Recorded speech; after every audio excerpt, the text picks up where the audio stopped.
De acordo com um levantamento realizado pelo Serviço Geológico do Brasil, Manaus possui mais de 600 áreas de risco, a maioria nas zonas norte e leste da cidade. Esses pontos sensíveis significam áreas sujeitas a deslizamento, desabamentos, alagações, entre outros desastres causados pela ação humana, como, por exemplo, o risco de incêndio. A alocação de pessoas nesses pontos é uma questão de ordenamento urbano, que cabe às prefeituras a fiscalização nesses lugares. Hoje, o Real Time, em uma entrevista, recebe de forma virtual o mestre em Ciências Florestais, que já está aqui comigo, o professor Rogério Fonseca. É um prazer recebê-lo, professor. O prazer é meu, Caio. Professor, é um tema sensível. Por que Manaus tem tantas áreas assim, tantas áreas com risco de desabamento, deslizamento, alagação? E aí a gente tem bairros tradicionais, inclusive, que quase que passam por todos esses problemas que eu mencionei há pouco. Bem, então, Caio, vou fazer um resgate histórico, e especialmente nessa questão dos estudos relacionados a essas áreas sensíveis, ou como alguns gostam de chamar, né, como áreas de risco. Entre o ano de 2006 e 2008, o professor Antônio Fábio Guimarães Vieira, do Departamento de Geografia da Universidade Federal do Amazonas, ele também identificou, assim como a nossa Defesa Civil recentemente publicou, né, todas essas áreas de risco em Manaus. E pasmem, né, que desde o ano de 2008 até o presente momento, a gente, vamos dizer assim, reitera a atualização desses estudos, que eles constatam a mesma coisa. Casualmente, essas áreas de risco, onde hoje a gente tem incêndios residenciais, são, aspas, as mesmas áreas, tá? Das quais no passado tiveram invasões nas áreas verdes, que tiveram áreas de risco de desabamento, de deslizamento, áreas sensíveis e suscetíveis à inundação, ou seja, a sobreposição dessas informações nos dá de uma forma muito clara que a gente tem, né, já informação há muito tempo para tomar algum tipo de ação. E até o presente a gente está estacionado no 0 a 0. Eu vou fazer uma leitura do que o senhor disse nessa resposta e depois eu vou provocar o senhor num sentido um pouco maior para que a gente consiga ir adiante nessa conversa. O senhor está falando de um exemplo claro, bairro tradicional, zona sul de Manaus, leia-se Educandos. Sim. A exemplo, Educandos é um desses bairros. Mas se a gente for pegar só e somente só os registros relacionados à segurança pública, na qual tem o braço da Defesa Civil e do Corpo de Bombeiros do nosso estado, a gente tem informações muito precisas e acuradas a respeito de onde reincide acidentes dessa natureza, igual que ocorreu em Educandos. Por exemplo, o Conjunto Parque Riachuelo, na zona oeste de Manaus, né? Que fica ali, ó, um bairro adensado de florestas, como é o Tarumã, o bairro Alvorada, na zona centro-oeste, o bairro José de Alencar, também no Tarumã, o Monte Oreb, a Cidade Nova, o Nova Cidade, o Monte das Oliveiras e a região do Planalto. Em todas essas regiões existem bolsões de ocupação irregular que foram causadas por invasões em áreas verdes e que fizeram uma ocupação completamente desordenada, fazendo com que esse adensamento de casas ele ficasse tão próximo ao ponto que quando eclodisse uma situação, né, de incêndio domiciliar, ele acabasse se alastrando em grandes proporções para toda a área. Ressaltando a Defesa Civil do nosso estado, desde o ano de 2020, tem hoje quadros profissionais muito habilitados para trabalhar com questões socioeconômicas, né? Hoje o nosso Corpo de Bombeiros do estado do Amazonas, ele possui no quadro efetivo de militares de carreira do Corpo de Bombeiros, assistentes sociais, por exemplo, que trabalham com justamente nessas áreas frágeis, né, de fragilidade social. Não é costume nosso fazer isso nas entrevistas aqui, professor, mas o tema é tão sensível e tão sério que eu relembro de um trecho de uma gravação que eu fiz, acho que foi no ano passado, que está aqui no Real Time on Play, sobre o mapa da Defesa Civil, que ilustra bem essa sua fala. E eu pedi para o nosso editor aqui fazer a arte desse mapa, colocando em vermelho e em destaque as regiões e os bairros que concentravam áreas sensíveis, áreas de risco. E aí, quando você olha para o mapa de Manaus, e eu vou pedir para o nosso editor agora colocar esse trecho dessa gravação, quando a gente olha para esse mapa, você vê ele completamente ilustrado, de norte a sul, de leste a oeste, todos os bairros, basicamente, bairros tradicionais, isso que o senhor mencionou, com pontos vermelhos, com pontos com possibilidade desses desastres acontecerem. Eu peço até perdão ao internauta para que está assistindo agora, que esse vídeo que eu estou exibindo desse mapa é um vídeo feito na vertical e a gente está fazendo essa entrevista na horizontal, mas é só para ilustrar a fala do professor. E agora que eu disse que eu ia provocar um pouco o senhor, professor, se a gente pudesse dizer por tempo, quanto tempo Manaus está atrasada nessa questão de ordenamento urbano, do ponto de vista de áreas que poderiam ter sido ou desocupadas ou ter tido um trabalho eficaz para que essas pessoas não ocupassem ou saíssem dessas regiões? Então, pense eu como técnico, né, entre os anos de 2006 até idos de 2010, eu vi um movimento muito interessante na nossa cidade, que foi a regularização das ocupações irregulares próximas aos igarapés da nossa cidade. E a gente teve um projeto conhecido como Prosamin, o Programa de Saneamento dos Igarapés de Manaus. Aquele tipo de projeto foi um tipo de projeto que coopera com a questão da defesa civil, ou seja, proteger os seres humanos da ação forte da natureza. Portanto, tem que ter um componente técnico para poder fazer, vamos dizer assim, o andar, né, desse projeto e a efetivação e a consolidação disso no tempo. O Prosamin é um exemplo bem clássico que todos nós que não gostamos de mudança, eu estou colocando em aspas, né, que a gente tem pessoas que são muito resistentes à mudança. Quando a gente vai tentar fazer um projeto desse tipo em áreas que foram ocupadas irregularmente, as pessoas que estão lá já numa fragilidade social, elas acabam ficando, vamos dizer assim, muito querendo se proteger da presença do Estado, né? E aí, nessas situações, a gente tem conflitos que poderiam ser melhor, vamos dizer assim, trabalhados se nós, técnicos, pudéssemos levar a informação diretamente a essas pessoas. E a gente está falando de um programa que caminha para, já tem bem mais de 10 anos, é um programa que tem continuidade na atual gestão do governo. Então, o que significa é que esse programa já deveria ter sido feito bem lá atrás, porque a gente está falando... Vamos lembrar da Cidade Flutuante. Cidade Flutuante, vamos voltar para os anos 60 aqui.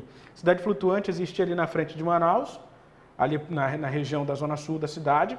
Muito disso migrou para aquilo que o senhor mencionava mais cedo, que foi para o bairro Alvorada, Alvorada 1, 2 e 3, Cidade das Palhas, o senhor vai lembrar muito bem do que eu estou falando. E aí depois, bairros adjacentes. Áreas que são tradicionalmente ocupadas, áreas de risco. A gente teve ali também a região do Prosamin, na Sapolândia, do Alvorada, que foi feito aquela área ali. Mas isso ainda precisa avançar. E aí eu volto para aquela pergunta. A gente está atrasado quanto tempo? 2 décadas exatamente. Vamos ser bem exato. Que 18 anos a gente pode dizer que são 2 décadas de atraso nesse ordenamento territorial urbano. Nós temos uma culpa e a gente tem que assumir isso, né? Publicamente, de preferência. Eu gostaria que os nossos legisladores, tanto na esfera federal, quanto na esfera estadual, quanto na esfera municipal, eles passassem a entender que eles têm que ouvir técnicos. As audiências públicas para a formatação, né, da política pública perpassem que os técnicos eles deem, vamos dizer assim, a água mais pura de ciência, de sabedoria, de tecnismo, para poder isso ser consolidado na vida como ela é do cidadão comum. Todos nós, inclusive eu e você, Caio, somos pagadores de impostos caríssimos. A gente quer ver a aplicação desses impostos sendo bem distribuída na sociedade. E uma das situações é de fazer o reordenamento territorial urbano da nossa cidade. Né? Se você perceber que nessas áreas onde tiveram a ocupação irregular, as ruas são super estreitas. Por conta desse estreitamento da pista, a proximidade das edificações são tão curtas que quando ocorre um incêndio numa residência, pega em todas as demais áreas. Isso quando tem, né, arruamento, né? Isso quando tem arruamento. Que a maior parte dessas áreas, a qual nós citamos aqui ao longo dessa conversa, são áreas sem nenhum tipo de arruamento, são pequenas vielas, pequenos, vamos dizer assim, trajetos ao qual as pessoas utilizam para poder chegar até as suas residências, né? O senhor está me fazendo lembrar de mais uma vez, eu vou citar o Educandos aqui, porque em 17 de dezembro de 2018 houve aquele incêndio absurdo que passou a madrugada, 17 para 18, e aí a gente viu um exemplo nítido disso que o senhor está falando. Uma casa justaposta a outra e já foi incendiando, pegando e tornando aquela cena que é terrível do ponto de vista humano, de olhar para aquilo dali e entender que pessoas habitavam aquela região e tiveram tudo que possuíam destruído em questão de poucos minutos. Isso tudo, além do Prosamin, o senhor como especialista, é importante lembrar que o professor Rogério Fonseca, ele é professor da Universidade Federal do Amazonas, é pesquisador da área, e é por isso que a gente chamou ele para conversar, por conta desse currículo dele gigante nesse sentido. E quando a gente olha para isso, professor, além do Prosamin, outra alternativa seria mais viável para cá? Ah, com certeza. Na verdade, Quais seriam? eu citei como exemplo o Prosamin para que justamente a memória, né, do nosso inconsciente popular está muito mais próxima desse projeto que eu nominei aqui na nossa conversa, né? Para todo mundo entender que existe um ponto positivo interessante para as pessoas que estão nessas áreas. Veja só, né? Poderia-se muito bem ter redistribuído, né, ter realocado essas pessoas que estavam na região central para bairros muito distantes do lugar onde elas naturalmente moravam quando eles ocuparam irregularmente essas áreas. Tá? Então, nesta situação, o que este projeto, o Prosamin, fez? Foi alocar as pessoas numa área próxima. E nós temos na nossa cidade áreas próximas. A exemplo, existem várias edificações, né, próximas ali ao Educandos, que poderiam passar por processos de desapropriação, poderiam passar por reintegração de posse, fazerem edificações adequadas para alocar todas estas pessoas que hoje elas estão à margem da sociedade, né? Sendo ali, não podendo nem sequer ter um atendimento, vamos dizer assim, justo, né? Do fornecimento dos serviços públicos, como água potável, como luz, né? Como telefonia e etc. E é um custo maior, né? Quando a gente entende que a cidade, por exemplo, se a gente colocar no azimuth dessa bússola do desordenamento urbano, ela foi para a Zona Norte. E a gente viu uma expansão naquele sentido. Você percebe que são bairros com aquele aspecto que o senhor falou, com ruas mais estreitas, e aí você precisa levar transporte, escola, você precisa levar infraestrutura elétrica, hidráulica para essa região, e tudo isso tem um custo, tudo isso vai parar na calculadora. Do ponto de vista que a gente ainda observa invasões, ocupações irregulares, nesse sentido da Zona Norte, o que está faltando, professor, é fiscalização. Correto. Então, hoje o Estado ele tem a sua função de vigiamento, punição, comando e controle, né? Mas ele declina desse tipo de responsabilidade, especialmente nos anos eleitorais, como é o ano que a gente está passando. A gente sabe, nós cidadãos comuns, a gente sabe que, inclusive, durante esse período eleitoral, coisas que deveriam ser veiculadas de uma forma bem aberta, bem franca para que todos nós soubéssemos o que está acontecendo, são muitas das vezes, vamos dizer assim, fechada, né? Pelos nossos governos. No nosso caso, estamos num período eleitoral municipal e os processos de invasão, pasmem a todos, né? Começaram na época dos incêndios que ocorreram ano passado. Até mesmo os incêndios florestais que ocorreram em Iranduba e na nossa própria cidade tinham objetivamente um braço de um crime organizado, e sim, o crime ele está muito bem organizado para a ocupação irregular de áreas verdes, especialmente na nossa cidade, tá? E nós, Estado, não estamos acompanhando a velocidade do qual este, né, braço de crime organizado tem se ocupado no nosso município, especialmente no ano eleitoral. Da onde vem essa informação privilegiada dessas pessoas? A gente sempre se pergunta, nós no meio acadêmico, a gente geralmente aponta, né, os erros que estão acontecendo e também a gente aponta muitas das vezes a solução. Só que a solução mais econômica para todos nós, pagadores de impostos, é prevenção sempre.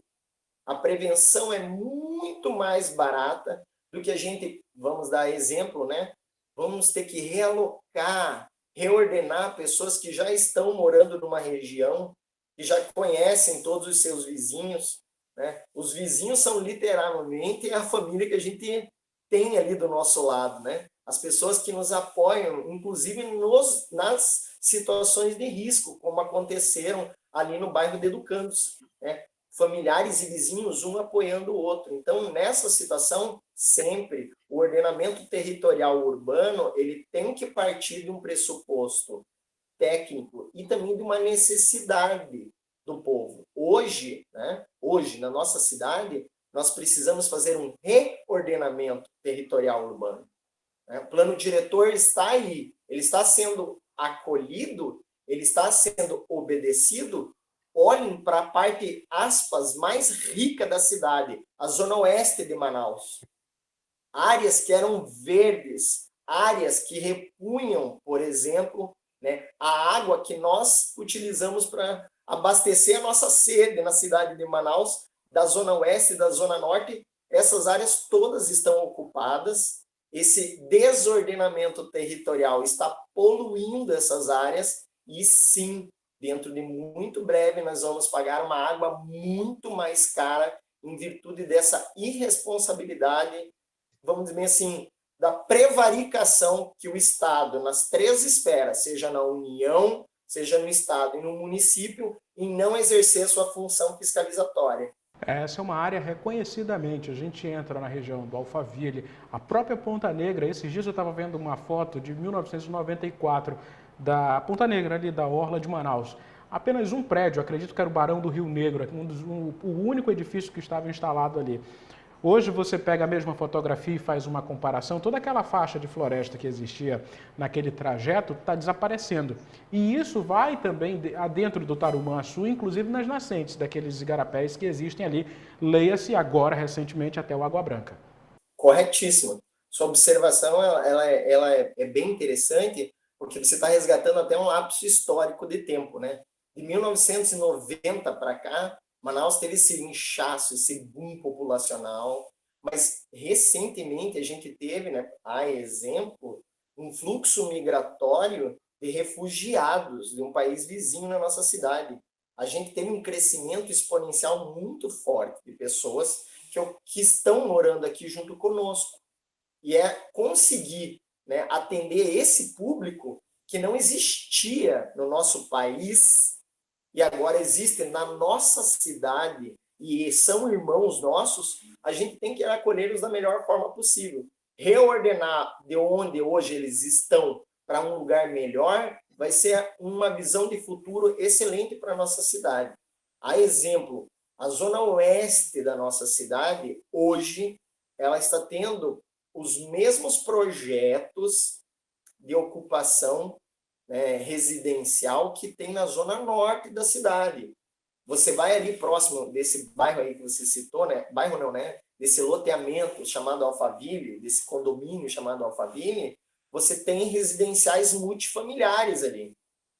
E com um preço elevadíssimo, né? É uma área com uma especulação imobiliária, olha, fantástico para quem trabalha no setor. Isso mesmo, correta. Sua observação ela é ótima, porque você está apontando justamente uma situação. Ó. São residenciais multifamiliares com alto valor agregado, numa área que tem um valor econômico bem alto, mas eles estão fazendo a coisa certa por razões certas? Eu lhes digo que não.